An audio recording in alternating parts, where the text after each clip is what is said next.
Did you know that if you're Gen X, that you are currently at an amazingly powerful age right now? We have enough life experience to know ourselves, to know our bodies, our habits, but still have plenty of time to change course in a way that pays huge dividends for our future. And that's why I'm doing this series on cheat codes for Gen Xers.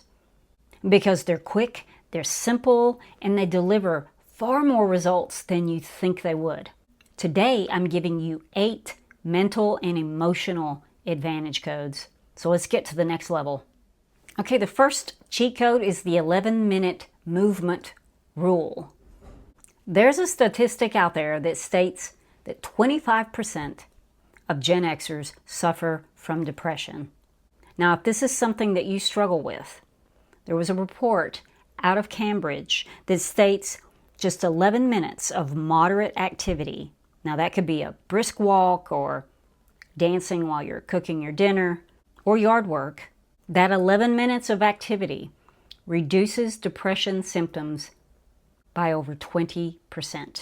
And if you add in 2 quick strength sessions a week, a 2018 study out of Harvard says that works as well as some antidepressants. Now, I imagine that getting active, being active, is probably something you don't want to do when you're down and low.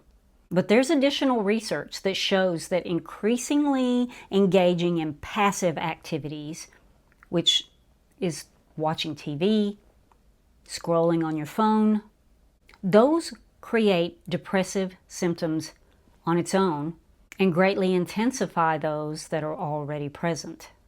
So the exact thing that you don't feel like doing, which is being active, is exactly the thing that could help you the most.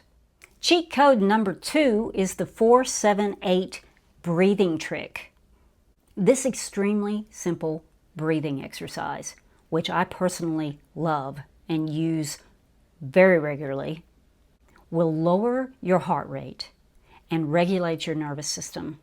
I have even lowered my fasting blood glucose by a couple of points by doing this breathing trick before testing. Now, this is how you do it. When you breathe in, you count to 4 as you're inhaling. Then you hold that breath for a count of 7, and then you exhale for a count of 8. And it's that longer exhale that really does the trick.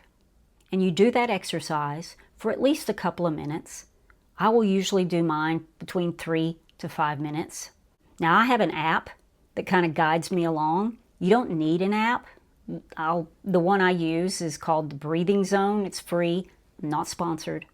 And I'll tell you also something that I like to do when I'm doing this breathing exercise is on that long exhale, I like to kind of verbally sigh as I do it, because there's also a really good positive outcome from that too, which I'll get into in the next point. It's seriously as close to a real chill pill that you can get with no side effects. Okay, let's level up to number 3. Let's talk about number 3, your built-in calm button. This is a vagus reset. And when I say vagus, I'm not talking about that neon strip in the desert. I'm talking about the vagus nerve that connects your brain to your heart, to your lungs, and to your gut. And it's like a literal calm button that you can activate whenever you want. And here's some ways in which you can do that. Okay, first is humming. When you hum, that vibration inside literally sends a signal to your vagus nerve to calm down. And audibly sighing out loud can have a similar effect. Another way is to dip your face into cold water. When you dip your face into cold water, it instantly tells your vagus nerve to lower your heart rate. You'd think it'd be the opposite, but what it'll do is it'll lower your heart rate and it'll activate your parasympathetic nervous system, which is really a relaxation system within our own bodies. It's called the rest and digest state. And another great way to activate that vagus nerve to relax you is through breathing exercises like the one we discussed in the previous point. But I mean, listen, we live in a very stressful time, and we have to do things to counteract this, because most illnesses can be attributed to stress and how we react to it. Okay, cheat code number 4 is the touch sync hack. Now, we've known for decades that petting an animal can lower blood pressure in humans. But there's even more happening than just lowering your blood pressure. University of Missouri studies show that petting a dog for just 15 seconds raises oxytocin and dopamine while also lowering cortisol, not only in the human, but also in the dog. Similar results happen when you're brushing someone's hair or someone is rubbing your back. Blood pressure and anxiety are reduced within minutes. What those studies show is that you are actually synchronizing nervous systems with those that you are in close proximity to. The brain is receiving signals that you are safe and then triggers the release of that oxytocin. So spend 1 or 2 minutes every day just petting your dog, brushing your cat, or your partner's hair, if they'll let you. Touch research shows that even brief contact can lower stress hormones by 25 to 30%. All it takes is just a couple of minutes. Okay, we're all ready to level 5, and that's audit your inputs, not just your diet. So, okay, you wouldn't just sit around eating junk food all day, every day, right? I mean, I kind of did that when I was 25, but I've learned a few things since then. So yeah, we know that. But think about how much emotional junk that you consume on a daily basis. It could be the news. It could be outrage podcasts, doom scrolling, streaming binges of extremely violent TV shows. That constant input, it creates emotional inflammation. And yes, that ages you just like sugar and smoke does. And over time, that emotional inflammation begins to mirror the pattern of biological inflammation, elevated cortisol, cytokines, and acute stress symptoms. And what's worse is that these negative chemicals, they can linger in our system for weeks after watching negative and troubling content. It will mess with your sleep quality and can increase depressive symptoms by 25%. Now, I know this about myself. I can't watch too much news or too much violent content. I have to space it out a little bit. And the cure isn't to just stop watching all media or stop watching things that are scary. It just means being purposeful in cleaning up your media diet, because that negative media just keeps your stress chemistry on a loop for days. So give your brain a curfew. No outrage or violent content after 8 p.m. Okay, cheat code number 6 is brain recharging cycles. Have you ever reached a breaking point where you say, look, I cannot make any more decisions today?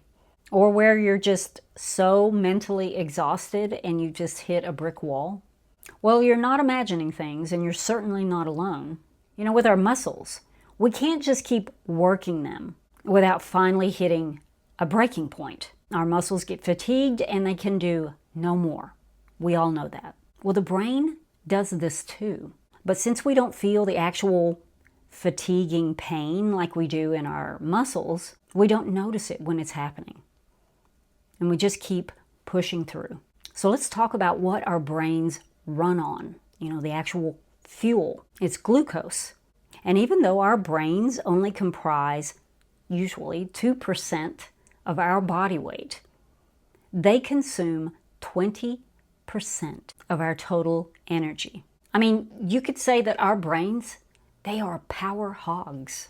And since the brain can't store its own energy, during intense thought or intense work, it has to access that glucose through neuron pathways, and you can literally deplete it, especially when you're working with intense focus or willpower or decision making.